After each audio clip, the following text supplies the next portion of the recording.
Zeke Noland had built his life on buns and beef patties, inheriting his father's beloved burger chain when he was just 29. Too young to understand the weight of legacy, too confident to recognize his own distance from the grill that had once defined his childhood. In the 5 years since, he'd transformed from a fast food prince to a boardroom king, opening new stores, hiring regional managers, and commissioning a shiny glass headquarters downtown. He wore success like a well-fitted suit, but beneath that suit something had begun to itch, a feeling that had grown into a quiet, relentless unease. It was Store 11 that kept clawing at his thoughts. Tucked in a bustling suburb on the edge of Phoenix, it had been opened in the early days of the pandemic. The numbers didn't lie, but they didn't make sense either. Staff turnover was unusually high. Refunds spiked every quarter. One-star reviews, often vague but scathing, were stacking like forgotten receipts. Zeke had never stepped foot inside that store. The employees hadn't even seen his face. To them, he was just a name on pay stubs and policy memos. And that was perfect. With the help of a friend in the film industry, Zeke created a disguise that erased every trace of his executive self. He shaved his well-groomed beard, dyed his hair a nondescript sandy brown, and topped the transformation with thick glasses and a fake forearm tattoo. He became Danny, a transfer from a nearby location, supposedly sent by corporate for cross-training. The district manager signed off on the arrangement without a second glance. No alarms were raised, just another cog rolling into the machine. He arrived at 10:45 a.m. sharp, stepping into the hum of fryers and soda fountains. The air was thick with grease and something else, something unspoken. At the front counter, a young woman tossed him a half-hearted smile. "You're the new guy, right? Come clock in." Her name was Ela Rivera. In under 10 minutes, she'd taught him more about the store than any spreadsheet ever could. She moved fast, talked faster, eyes sharp as switchblades.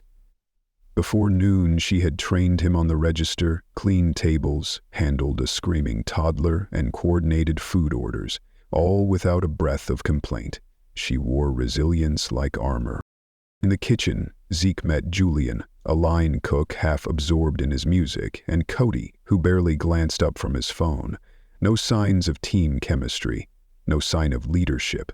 The manager, Darl, didn't show up until nearly noon.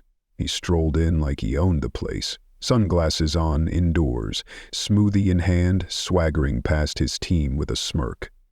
"What's up, losers?" he chuckled. No one laughed. By early afternoon, Zeke had seen enough to confirm his worst fears.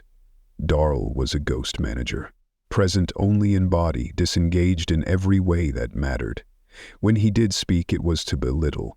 A young cashier, Mia, flinched when he scolded her for not cleaning a spill quickly enough. Ela, without a word, bent down and cleaned it herself while Darl thumbed through his phone like none of it concerned him. At 1:30 p.m., Darl declared, "Team lunch, I'm starving," and led the crew across the parking lot to a taco joint. Zeke trailed behind, still playing the clueless rookie. "We all get lunch breaks together?" he asked. "Now," Hyla said, her voice low and edged with bitterness. "Just when Darl feels like being generous." Once seated, the dynamic shifted. Darl ordered a pitcher of beer, unbothered by the fact that several employees were clearly underage. Zeke politely declined, settling for a soda. Julian leaned over and muttered, "He always pulls this. Thinks just showing up earns him a party." Zeke kept his head down and his ears open. Then it happened. Hyla, sitting 2 seats down, spoke under her breath, but every word landed like thunder. "I'm serious. If he comments on my jeans one more time, I'm out." Mia, her face pale, nodded. "He said I should wear lipstick, like the hot one from Store 4. I don't even know what that's supposed to mean." Julian chimed in, told Belle she wasn't getting full hours because she didn't smile enough. Zeke's stomach turned, his appetite vanished. Rage curled slowly up his spine, but he masked it with a dry chuckle. "Wow," he said, his voice carefully light. "Sounds like a real charmer." But inside, he was unraveling. "How come no one reports him?" Zeke asked, still deep in character. Ela laughed, but it was hollow. "We do. District says they'll look into it." "Then nothing happens. Or worse, he finds out and makes it hell." Mia stared down at her plate, her voice a whisper. "Last week he told me to lighten up. Said no one takes a sad girl seriously." Zeke looked around the table. These weren't angry employees. They were exhausted, worn down not just by bad management but by the slow drip of daily disrespect, by the silence of a system that let it happen. He saw it in their faces. Resignation, not resistance. This wasn't new. It was just their normal. And that realization struck deeper than he expected. Beneath the disguise, Zeke felt something shift, something that would not go back to sleep. Back at the store, silence returned like a shadow. After lunch, Darrell vanished into the office, shutting the door behind him with the casual indifference of a man who knew no one would question it. Isla was left to juggle everything: register, kitchen, complaints. Cody handed off lukewarm orders without apology, barely acknowledging frustrated customers. Zeke watched as the fragile system staggered forward, held together only by Isla's resilience. At one point, she ducked into the back for just a minute, just long enough for Zeke to see her wipe away tears before returning to the front counter, smile forced back in place like armor. By 5:30 p.m., training ended. Zeke clocked Ela out, then slipped quietly out the back. He sat in his car, not turning the key, just staring blankly at the steering wheel. A bitter knot twisted in his chest. This wasn't just poor leadership. This was something more corrosive. An ecosystem of fear and silence. A culture left to rot, while corporate turned the other way. He picked up his phone with hands still tight with anger. "Clear my schedule for the week," he told his assistant, "and I want every employee file from Store 11, especially Darrell's. I want to know everything." The next morning Zeke returned, not as Danny, but as himself. No disguise, no glasses, no fake tattoo, just a dark gray polo and jeans. What he used to wear when he stood next to his father flipping burgers at the original shop. There was something grounding in that return to form. It reminded him of why he started and what had been lost along the way. He slipped in through the employee entrance at 8:45 a.m., unnoticed. Julian was slicing tomatoes, earbuds in. He looked up, froze, mid-splice, eyes going wide. "Wait. You're not—" Zeke gave a small nod. "Yeah, I'm not Danny."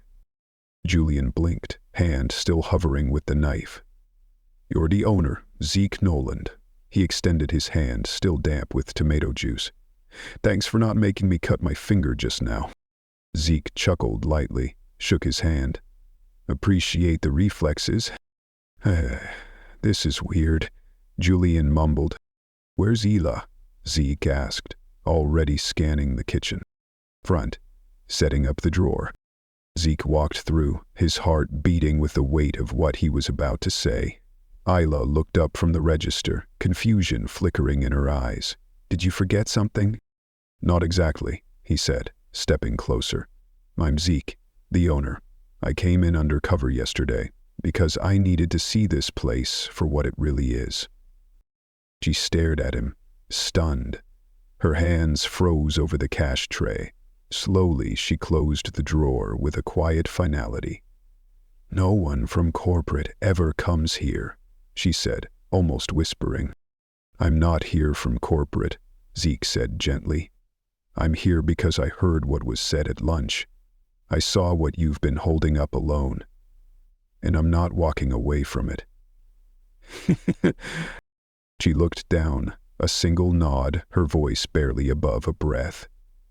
"Then you need to see the office." She led him down a narrow hallway, past the soda machine, into a cluttered room that smelled like stale fries and indifference. Papers were scattered across the desk, old drink cups and a half-eaten sandwich left out like no one cared. From a bottom drawer, Isla pulled out a manila folder. "These are copies of complaints staff gave me," she said. "We submitted them, but I kept extras just in case." Zeke opened the folder slowly. Inside were typed documents, some scribbled on notepads, others signed with just first names. They spanned almost a year. All echoed the same themes: verbal abuse, inappropriate remarks, threats over scheduling, subtle punishment for speaking up, a toxic pattern, repeated and ignored. "Did he ever put hands on anyone?" Zeke asked. "No," Eel replied quickly, "but he didn't need to. We knew he could ruin a week just by showing up." Zeke's jaw clenched. "When's he due in?" "7. He's never early." "It's 9:05. Zeke nodded, decisive now. "You're not running this place alone today. I've got 4 people from downtown already on their way. You're getting backup, and a real break." Isla blinked, uncertain whether to believe him. "You're serious?" He looked her in the eye, dead serious. "And I'm staying the whole day." By 10:15, reinforcements had arrived. Melissa, his no-nonsense operations lead, jumped on register. 2 staffers took over the kitchen. Another began inventory and floor assessment. For the first time in months, structure returned. Energy shifted. Order took root where chaos had lived too long. Outside, Ela sat on the curb, sandwich in hand, sipping from a water bottle. She looked weightless, like someone just handed her air after months of drowning. At exactly 10:32, Darrell strutted in with the same smug sunglasses and smoothie as if nothing had changed. But he stopped cold when he saw Zeke standing by the fryer. "Hey, where's Ela?" he asked, confused. "Where?" Zeke turned slowly. "She's outside, taking a break." "I'm Zeke Noland." Darrell's face flickered confusion, recognition, then panic. "Wait, you're the owner?" Zeke's voice was calm but unwavering. "And I've read every complaint with your name on it." Lieutenant Luigi idled in his seat. A close auxiliary protocol. Darrell glanced around, as if hoping someone might jump out and say this was all a joke. No one did. "Don't go to the office. Don't talk to the staff. Don't touch anything. You're done here." "You're firing me?" Darrell let out a shaky laugh. "Wait, man, hold on. There's gotta be..." Zeke didn't raise his voice. He didn't need to. "I heard what you said to those girls. I watched how you treated your team, and I read every statement. Every pattern of abuse, manipulation, and neglect. You created a toxic environment, and you did it under my name." Darrell's face flushed red. "You can't just... "I just did," Zeke said. Darrell stood frozen, then turned and walked out. No farewell, no apology, just silence. Zeke stood still, breathing deep as the tension slowly drained from the room. He turned to Julian. "You okay?" Julian exhaled, almost in disbelief. Yeah, I think I am." By noon, the store was humming. Melissa reorganized stations, cut lag time, boosted morale. The back fridge was cleaned for the first time in weeks. Deliveries were logged. Inventory was assessed. For once, it felt like a real team. During Mia's break, Zeke sat beside her at the picnic table behind the store. "How long have you been here?" he asked. "Since March," she said, unwrapping a granola bar. "But honestly, it's felt way longer." And Zeke understood exactly what she meant. Zeke leaned back on the bench, taking in the quiet hum of the parking lot. "You got family around?" he asked gently. Mia nodded, her voice soft. "My brother, he's a mechanic. I'm saving up for school, nursing, hopefully." "That's a solid plan," Zeke replied, sincerity in his voice. She looked at him carefully, her expression cautious but curious. "You're not what I expected." "What did you expect?" She hesitated. "Someone who'd take notes and vanish, or promise to fix things and then forget.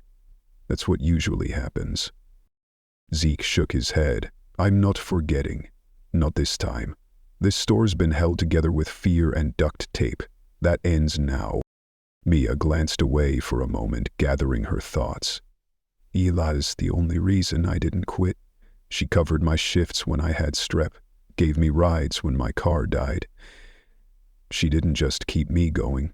She kept all of us going." Zeke looked at her with quiet conviction. "She's the reason the doors are still open." That evening, as the sun dipped low, Zeke gathered the staff in the dining area.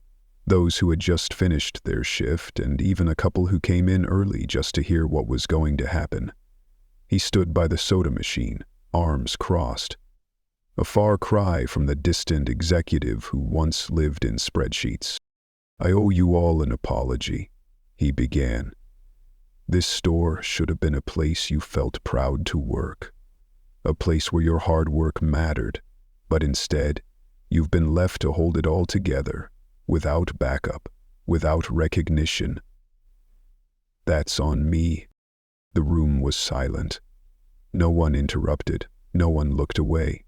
It was the kind of silence that meant they were finally being heard. "I didn't come here to hand out gift cards," he continued.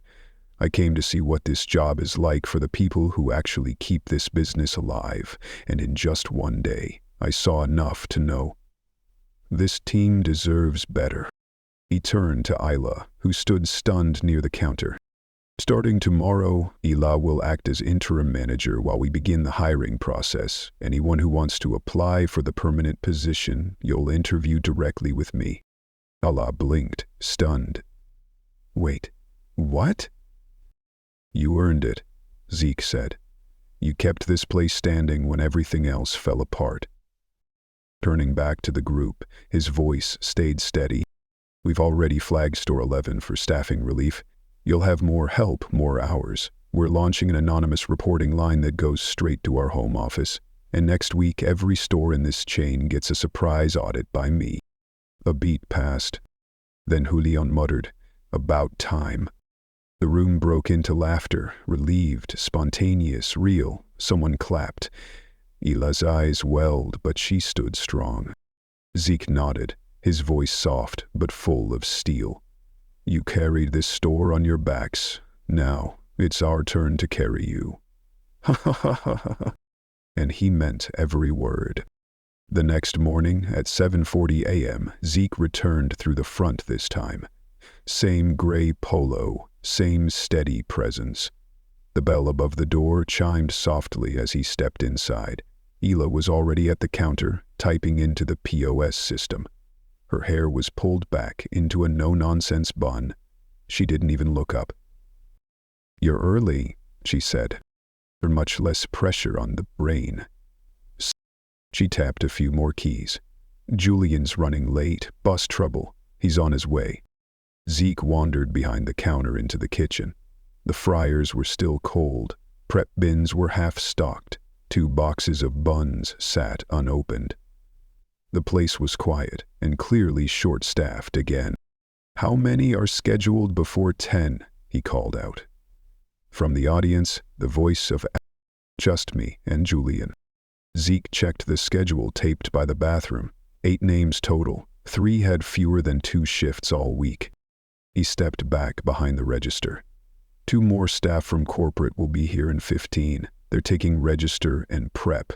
You and Julian won't get swamped today. Ila didn't respond at first. When she did, her voice was almost a whisper. "It's weird, having help. I keep waiting for someone to call out." "We're going to fix the schedule," Zeke said firmly, "starting with pay.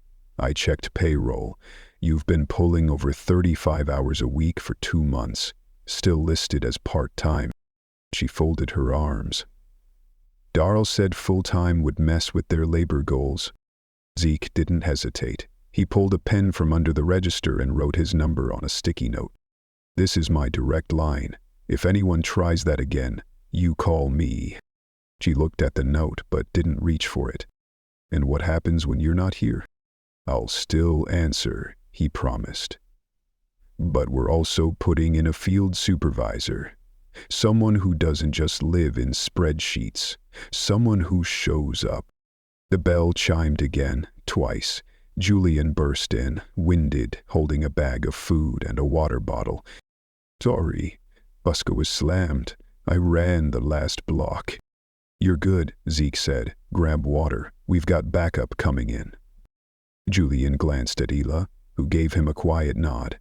Without a word, he slipped into the back to wash up. At 8:05, Melissa arrived with Jammery, a quiet, broad-shouldered team lead from East Valley. He took over prep without hesitation.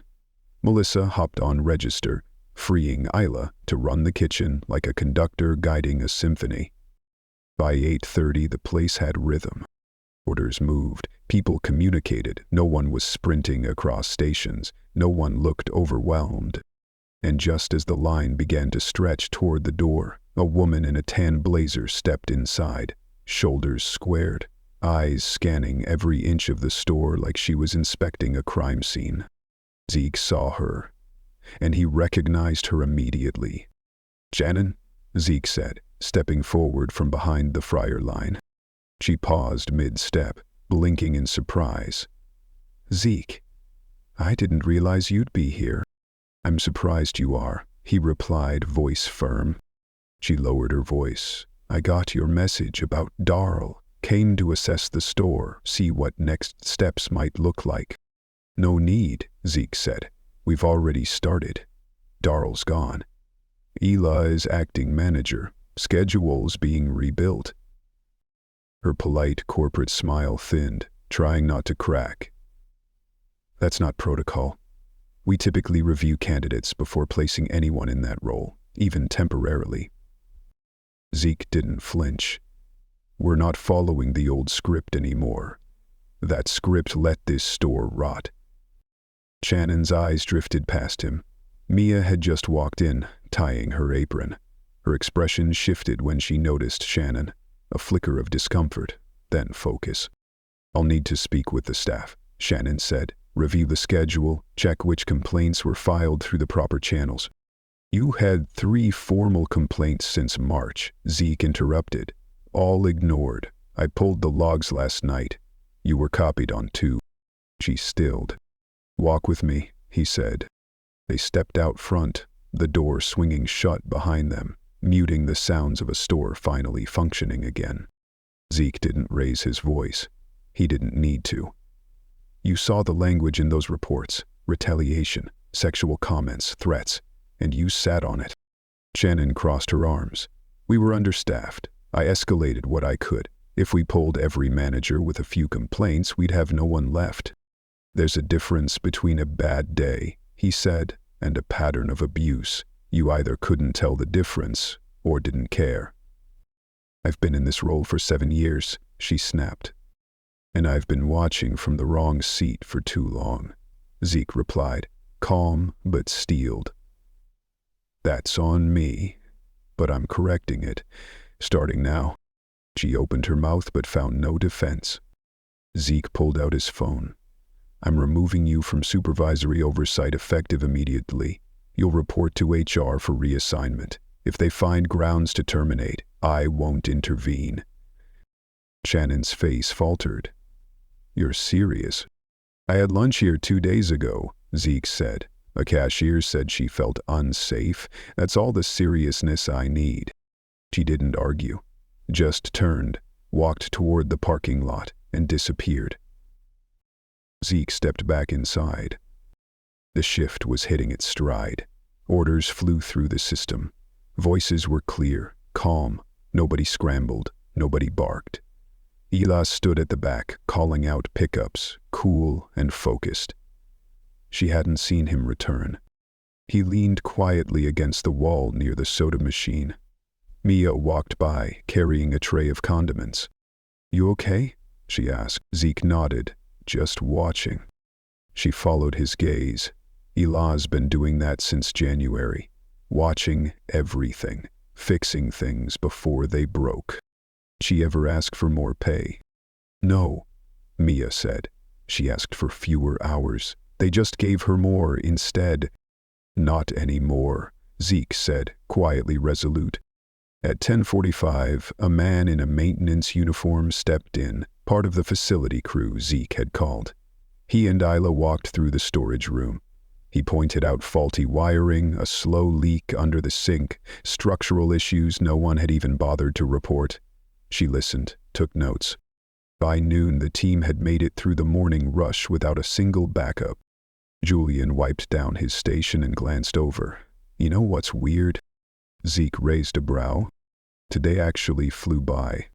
That's how it's supposed to feel, Zeke said with a smile. Melissa approached with a folder in hand. Updated staff list. We reached out to 3 people who quit this spring. 2 are open to coming back. 1 said she'd only return if you're in charge. Zeke flipped through the pages, familiar names, old wounds, then handed it back. Make them offers, full-time, benefits. If they want it, it's theirs. Isla stepped forward, wiping her hands on a towel. We're low on sandwich wrap, I flagged it. We'll overnight it, Zeke replied. She hesitated. Did Shannon leave? She did, and she won't be back. Isla looked down, then up again. People are gonna freak out. In a good way. Let them, Zeke said. They've earned it. He looked around the store. Clean tables, calm kitchen, customers chatting, eating peacefully, the kind of buzz a place gets when it finally remembers how to breathe. Then Marcus, the youngest on the team, approached cautiously, holding a receipt like it was a message in a bottle. Someone left this, he said. Told me to give it to the manager. Zeke took the slip.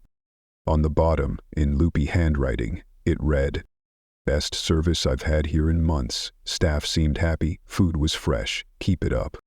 Zeke smiled, a quiet swell of pride rising in his chest. This wasn't just about burgers. This was about dignity, about people, about finally showing up. And this time, he wasn't going anywhere. Mia leaned slightly over Zeke's shoulder, watching him read the receipt. That's the first one of those we've gotten in weeks. Zeke folded the note carefully, like something sacred. Hold on to it, he said, handing it back to her. Might be the start of a new wall. By the end of that week, Store 11 had stabilized, not flawless, not transformed overnight, but breathing again. And sometimes, that's the hardest miracle of all. Stopping the bleeding, giving people space to breathe without fear. Zeke knew better than to mistake early progress for lasting change. Culture doesn't rebuild on momentum alone. The real work was just beginning, building something sustainable, without slipping back into silence. He returned on Saturday afternoon, dressed in plain clothes, no disguise, no announcement, just jeans, a fresh notebook, and the eyes of someone still learning how to lead with presence. Melissa had revamped the shift schedule alongside Illa, spreading labor more evenly across peak hours. It was still tight, but for the first time in months, no one was fighting their shift alone. As Zeke stepped through the door, Illa passed him on her way to deliver a tray to an older couple by the window. She caught his eye, gave a short nod. Already mid-shift, already in motion, her pace didn't falter. She was the pulse of this place now. Zeke took a seat in the corner booth and simply watched. The flow was lean but smooth. Julian was at the grill, headphones off now, moving with quiet purpose, his hands a blur, his movements efficient and practiced. Mia worked the front, with a new face, tall buzzed hair, calm demeanor. That had to be Jamri's cousin, hired just 2 days prior.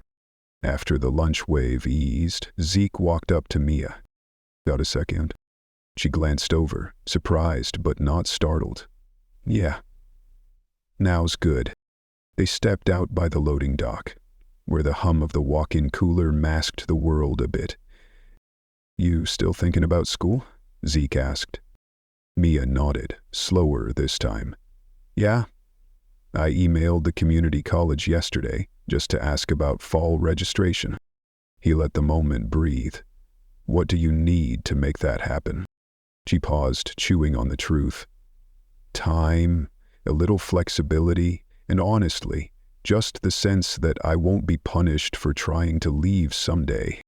Zeke didn't flinch. "We can work with that.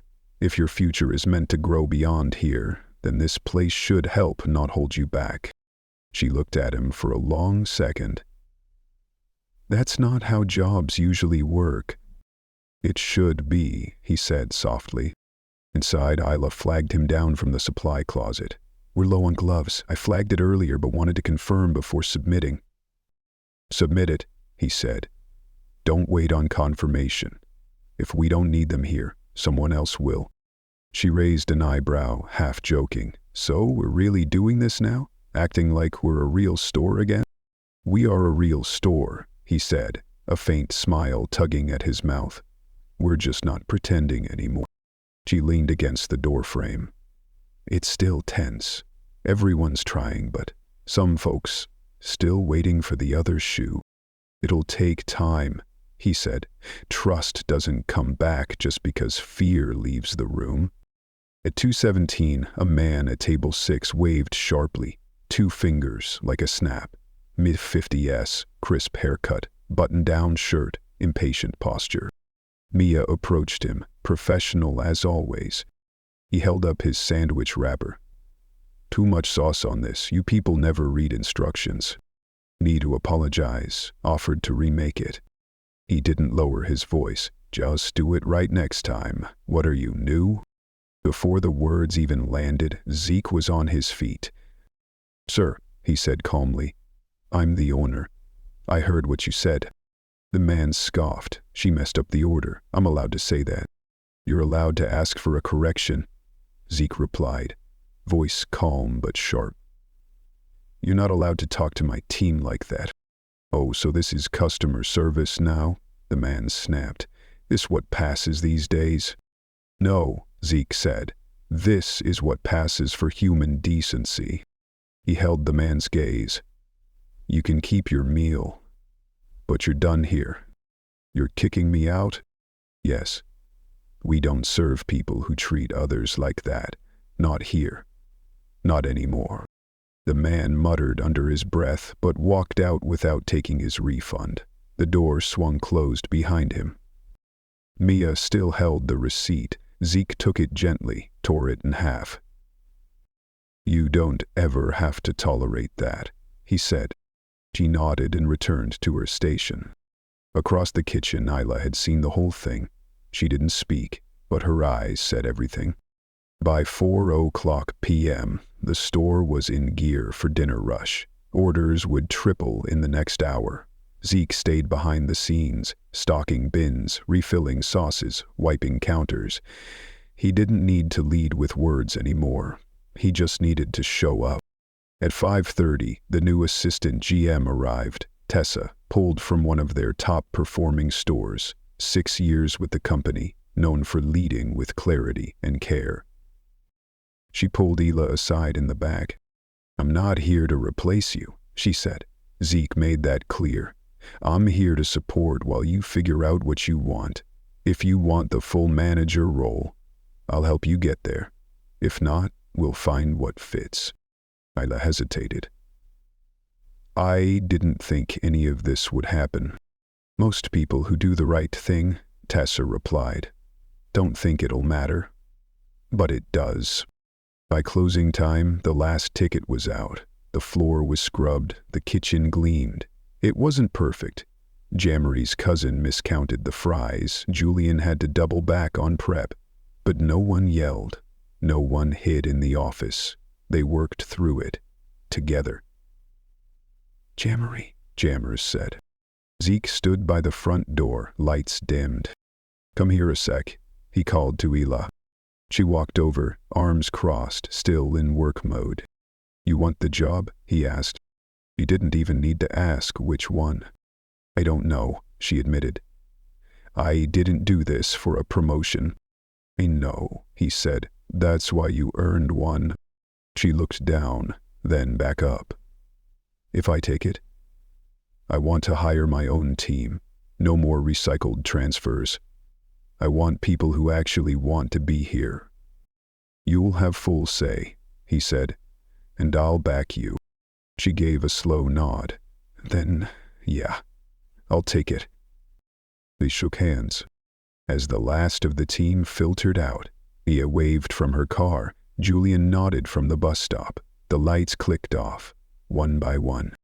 Zeke stepped outside, hands in his pockets. Tessa joined him. How long are you staying in the field? She asked. As long as it takes, he said. I thought I could lead from the boardroom. Turns out, you can't fix what you won't touch. She nodded. You touched this one. Now let's see if it holds. Zeke looked back at the building. Just brick, neon, and stainless steel to most. But to him, it was something else now. Isn't just a burger joint. It was proof. Proof that culture starts at the top. And silence only protects the wrong people. Not here. Not again.